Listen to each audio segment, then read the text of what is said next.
Assalamualaikum warahmatullahi wabarakatuh. Hari ini kita akan belajar tentang sel elektrolisis. Bagaimana mekanisme sel elektrolisis dan apa manfaat sel elektrolisis itu? Sel elektrolisis dalam kehidupan sehari-hari digunakan pada proses penyepuhan. Nah, proses penyepuhan, misalnya penyepuhan emas, itu menggunakan prinsip pada sel elektrolisis. Apa sih yang dimaksud dengan sel elektrolisis itu? Sel elektrolisis adalah pemanfaatan energi listrik digunakan untuk menjalankan reaksi redok yang tidak spontan. Elektrolisis terjadi pada larutan elektrolit. Di dalam sel elektrolisis ada yang namanya katoda, ada yang namanya anoda. Kalau katoda adalah tempat terjadinya reaksi reduksi, ditandai dengan menangkap elektron. Kalau anoda adalah tempat terjadinya reaksi oksidasi, ditandai dengan pelepasan elektron. Untuk memudahkan belajar apa itu sel elektrolisis, disingkat dengan KNAP. K katoda, N negatif. Maksudnya di sini tuh katoda sebagai kutub negatif, A anoda, P positif. Kalau elektrolisis katodanya negatif, anodanya positif, sel volta adalah kebalikannya.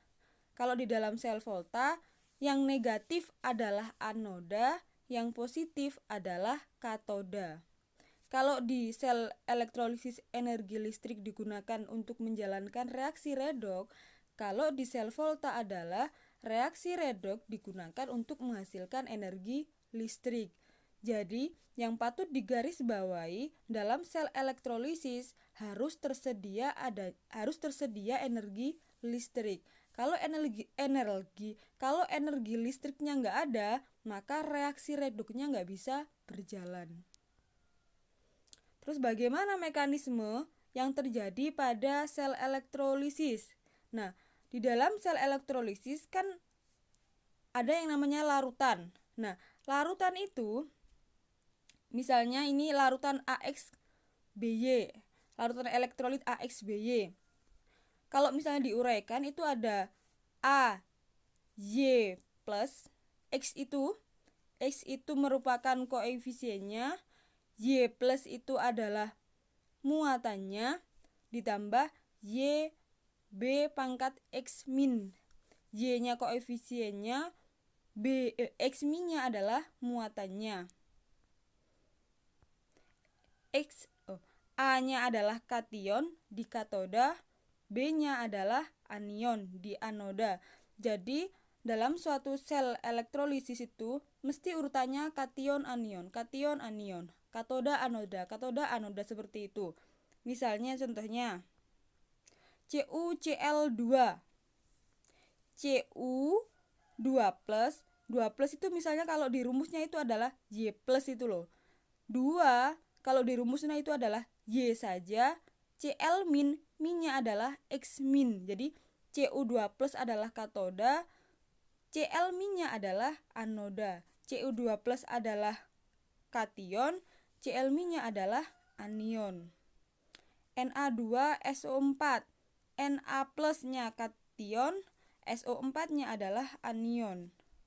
Terus MgBr2, Mg2 plusnya adalah kation, Br minnya adalah anion. Jadi urutannya itu mesti kation anion, katoda anoda, kation anion seperti itu. Bagaimana mekanisme yang terjadi pada sel elektrolisis?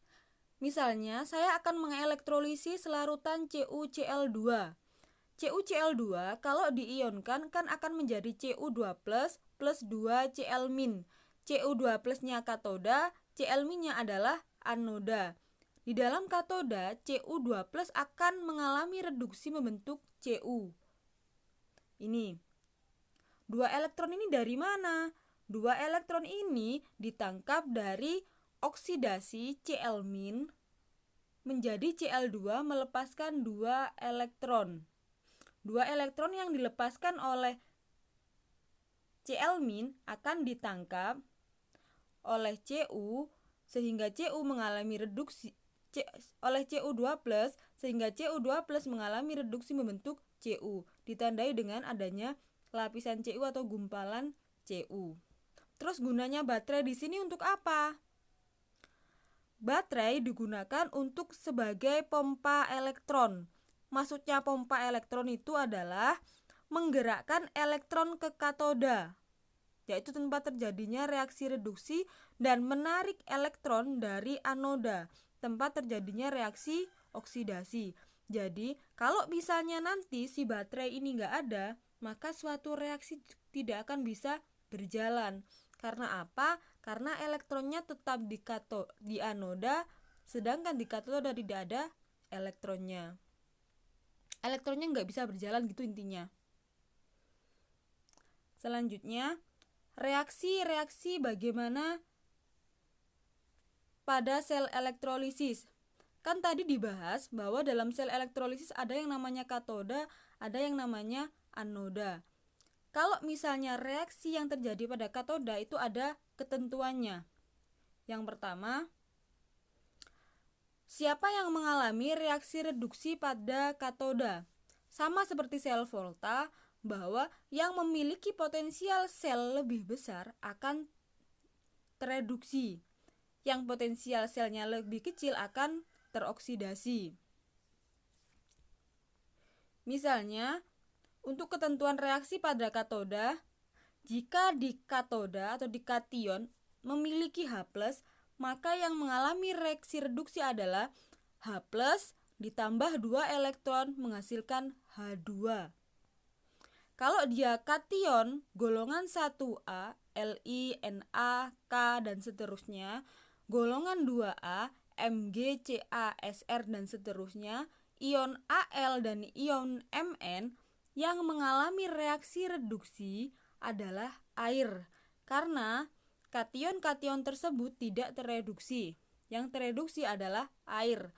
Misalnya H2, H2O mengalami reduksi membentuk H2 plus 2OH-. Yang paling penting di sini adalah yang patut kalian perhatikan, kation termasuk golongan 1A kah, 2A kah, atau ion Al kah, atau Mn kah. Kalau dia bukan golongan tersebut, maka yang mengalami reduksi nanti adalah si kationnya sendiri. Ketentuan yang ketiga, jika ada kation lain selain golongan 1A, 2A, Al, dan Mn, maka yang terjadi atau yang mengalami reaksi reduksi adalah si kation itu sendiri. Misalnya untuk Cu2+, kan bukan dari bagian dari golongan 1A, maka yang mengalami reduksi adalah Cu2+ sendiri, Fe2+, atau Cr3+, dan seterusnya.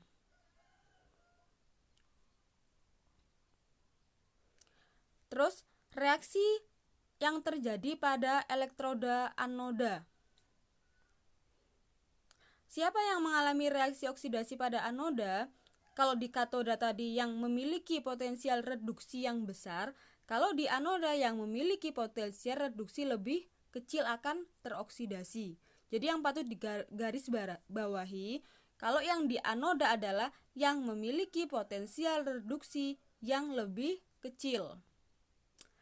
Ketentuannya, reaksi pada anoda adalah jika anodanya yang digunakan inert, kan tadi di skema sel elektrolisis ada elektroda 2 ya. Kalau misalnya elektrodanya yang dipakai itu inert itu dalam artian tidak bereaksi. Anodanya tidak bereaksi atau sukar bereaksi. Sukar mengalami oksidasi. Kalau anodanya yang digunakan non-inert, maka non-inert itu maksudnya mudah bereaksi atau mudah teroksidasi. Untuk anoda yang inert misalnya CPtAu, karbon, platina, sama aurum atau emas. Kalau non-inert berarti selain CPtAu. Jadi kalau di katoda tidak ada, elektroda tidak mengaruh pada reaksi, tapi kalau di anoda elektroda sangat berpengaruh pada reaksi. Kalian harus memperhatikan elektroda yang dipakai itu inert apa bukan.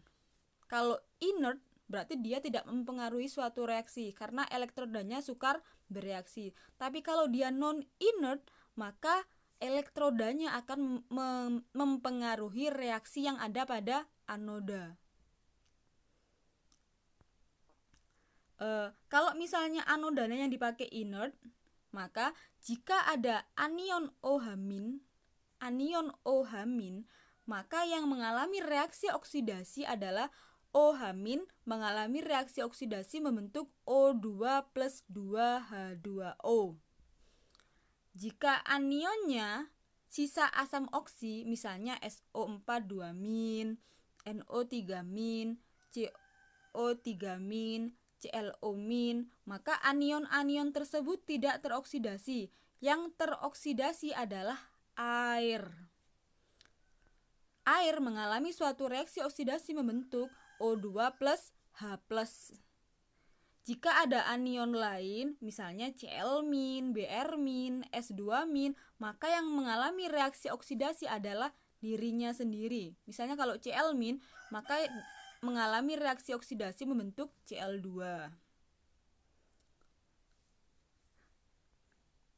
Yang kedua, kalau misalnya anodanya non-inert, seperti yang saya bilang tadi, kalau dia inert berarti dia tidak mempengaruhi reaksi yang ada pada anoda. Kalau dia non-inert, selain karbon, platina, sama aurum, selain CPTAU, maka dia akan mempengaruhi reaksi yang terjadi pada anoda.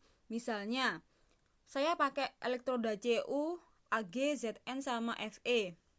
Anodanya tersebut yang akan teroksidasi. Misalnya untuk reaksi elektrolisis Cu Cl2 atau misalnya Na2SO4 menggunakan elektroda Cu. SO4 tadi kan ada di anoda.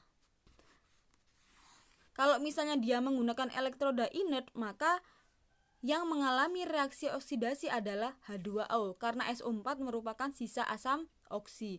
Berhubung ini menggunakan elektroda non-inert yaitu Cu, maka yang mengalami reaksi oksidasi adalah si Cu-nya. Cu mengalami reaksi oksidasi membentuk Cu2 plus 2 elektron. Untuk ketentuan-ketentuan yang di awal tadi khusus untuk kelarutan. Kalau untuk lelehan atau leburan itu berbeda ketentuannya. Misalnya, jika sistem bukan berupa larutan tapi berupa lelehan, leburan, liquid, cairan, maka semua jenis kation tereduksi. Jadi aturan-aturan tadi tidak berlaku ya. Misalnya elektrolisis leburan MgCl2, maka si Mg-nya langsung yang akan mengalami reduksi, Cl-nya langsung akan mengalami oksidasi. Kalau di awal tadi kan Mg kan termasuk golongan 2A. Harusnya kalau dia golongan 2A yang mengalami reaksi reduksi kan harusnya air. Berhubung dia ini bentuknya leburan, maka yang mengalami reaksi reduksi langsung si Mg-nya sendiri. Kalau Cl- kan di anodanya, berhubung yang digunakan adalah elektroda platina atau elektroda inert, maka yang mengalami reaksi oksidasi adalah si Cl-nya sendiri.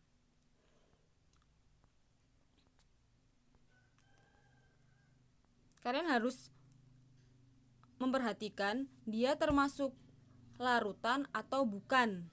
Kalau dia larutan, maka akan ada kompetisi sama air. Larutan kan dilarutkan dalam air. Kalau dia bukan larutan seperti lelehan, leburan, liquid, cairan, maka tidak ada kompetisi dengan air. Jadi semua jenis kationnya akan tereduksi. Semua jenis anionnya belum tentu teroksidasi, tergantung elektroda yang digunakan. Kalau elektrodanya non-inert, berarti nanti elektrodanya yang mengalami reaksi oksidasi. Kalau elektrodanya inert, berarti si anionnya yang mengalami reaksi oksidasi. Misalnya untuk soal nomor 1 ini ya, CuSO4 dielektrolisis menggunakan elektroda karbon. Elektroda karbon kan elektroda inert, maka CuSO4, Cu kan katoda, SO4-, SO4-nya adalah anoda. Cu2+ karena di katoda mengalami reduksi membentuk Cu. SO4-nya adalah sisa asam oksi. Kalau sisa asam oksi yang mengalami reaksi oksidasi adalah air. Jadi H2O mengalami reaksi oksidasi membentuk O2 plus H+.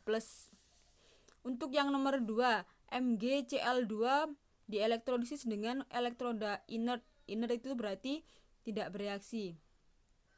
Mg kan termasuk golongan 2A. Kalau dia termasuk golongan 2A, maka yang mengalami reduksi adalah air.